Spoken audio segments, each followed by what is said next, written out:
Mokgatlo wa EFF o tšea magato kgatlhanong le leloko la komiti petiši ya meyara mererong ya tshireletsego ya setšhaba. Yena o latofatšwa ka go tshela molao ka go šomiša balaola sephetepete ba Tshwane Metro go phetha merero ya AfriForum.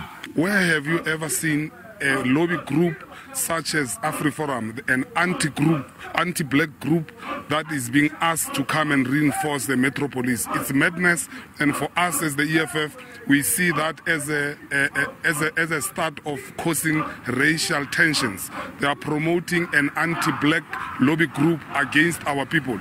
Leloko leo la komiti petiši ya meyara le buile gape la latofatša EFF ka go šomiša menyetla go ikgola.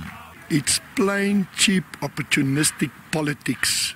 They've got a bone to pick with AfriForum for taking their leader to court and to task. Le ge go le bjalo leloko leo la komiti petiši ya meyara le re tšhomišano ya private le mmušo a se selo sa mathomo.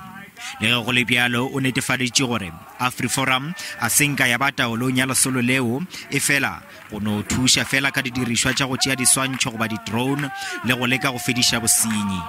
I had AfriForum with me, providing me drone services, because the city does not have. There's no other thing that the city has got.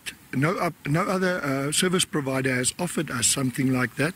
And it is something that we need, because the animosity from the strikers, they would not allow people to take normal photography. Go le bjalo leloko la komiti petiši ya meyara o phaetše ka thoko dipego tša gore ba bangwe ba balaola sephetephete a ba thabišwe ke kamano ya AfriForum ka mmušong.